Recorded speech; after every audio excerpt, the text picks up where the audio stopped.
Welcome back, guys.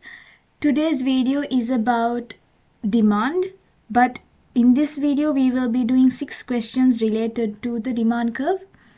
We will do each of these questions by drawing the diagram to see its effect, and I recommend you to do that same procedure when it comes to multiple choice questions because that's a lot easier and effective. You will understand why I'm saying this as we go through the questions.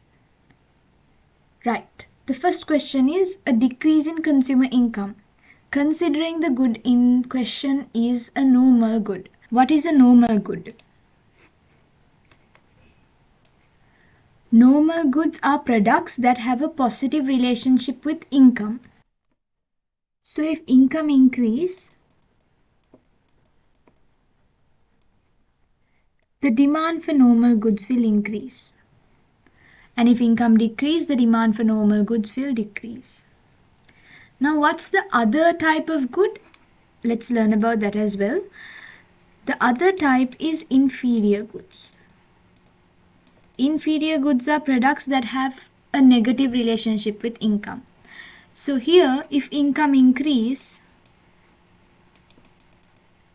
the demand for inferior goods will decrease. Let's take an example for this. Now this can be subjective. It depends from person to person, from nation to nation, likewise. But let's assume that an inferior good for me is bread. So when I'm earning a particular level of income, let's say I'm earning $100, then I will eat bread. That's an inferior good.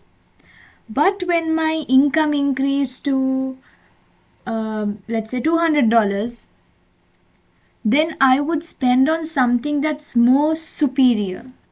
So then the demand for bread will decrease. So I will move on to some better products. An example for normal goods could be, let's say clothing. When my income is $100, I would consume, let's say I would buy 5 clothes. But if my income increases to $200, I would spend more on clothing. So then the demand for clothing will increase. Now, in this question, it's about normal goods. If it's a normal good, when consumer income decreases, then the demand for normal goods will decrease. That means, so here we have the original demand curve D, original supply curve S, and the equilibrium price is P, equilibrium quantity is Q. So the decrease in income will lead to a shift to the left in the demand curve, like this. Now the new demand curve is D1 and the supply curve did not change, so the new equilibrium will be P1 and Q1. So it's clear that this change in the demand curve has caused a decrease in price from P to P1, and at the same time do you realize that there is a contraction in supply, like that, and also a decrease in quantity from Q to Q1. So this is the effect of the first question. Second question, fall in price of complementary good. So like before, we have the original demand curve D, supply curve S, and the equilibrium price and quantity are given by the letters P and Q respectively. So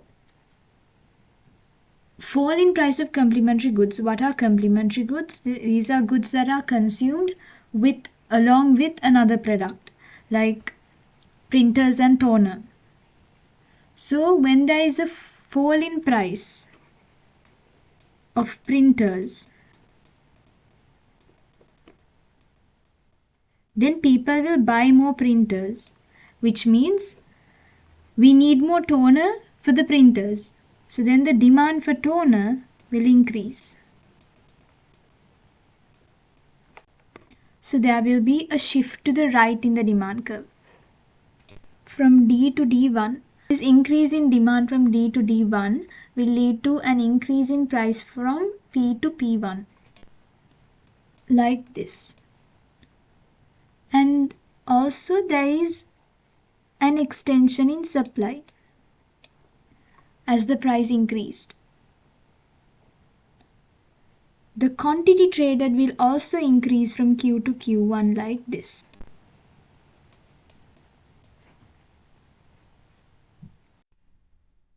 Third question, an increase in price of a substitute good.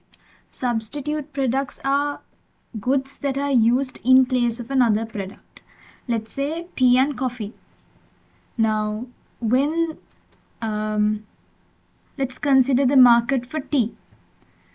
If the price of coffee, which is consumed in place of tea, increase, if the price of coffee increase, then people, instead of buying coffee, they might move on to tea because coffee is expensive.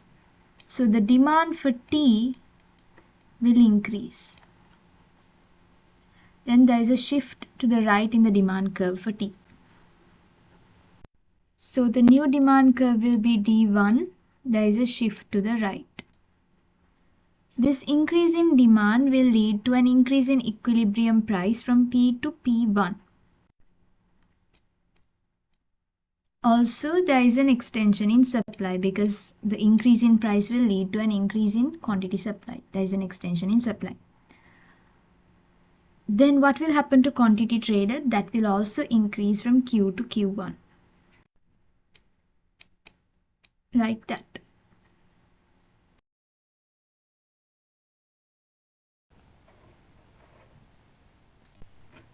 Fourth question, a decrease in number of buyers in the market.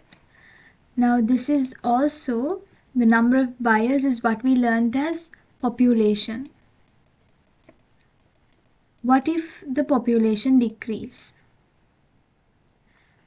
You can take an example, students and textbooks. If the number of students decrease, then the demand for textbooks will decrease. So there will be a shift to the left in the demand curve. From D to D1. Now the demand curve is D1, then the equilibrium price will decrease from P to P1.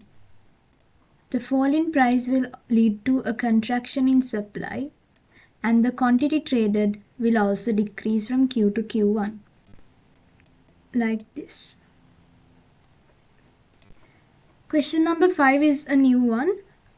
Expectation of higher future prices for the good. We did not discuss a factor like this in the demand video, so let's learn about it now. Now, when you expect the prices to rise in the future, what will you do now? So let's take an example. Let's assume that the government has announced that the petrol prices will increase from 12 the next day. Then what will happen now? You will see that there are long queues in petrol sheds.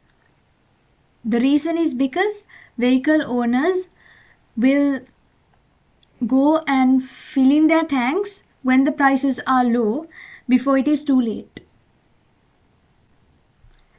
That means the demand will increase. The current demand will increase if there is expectation of higher future prices. Therefore, the demand curve will shift to the right from D to D1, like that.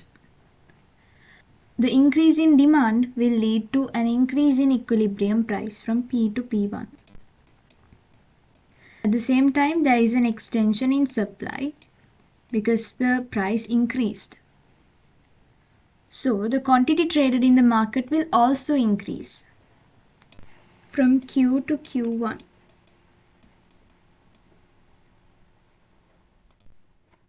Last question, an increase in consumer preferences for the good. This is like the factor trend that we learned under demand. So if there is an increase in consumer preferences for the product, then obviously the consumers will buy more of it, so the demand will increase. It's pretty straightforward. So there will be a shift to the right in the demand curve from D to D1. This increase in demand will lead to an increase in equilibrium price from P to P1. And also note that there is an extension in supply and the quantity traded will also increase from Q to Q1.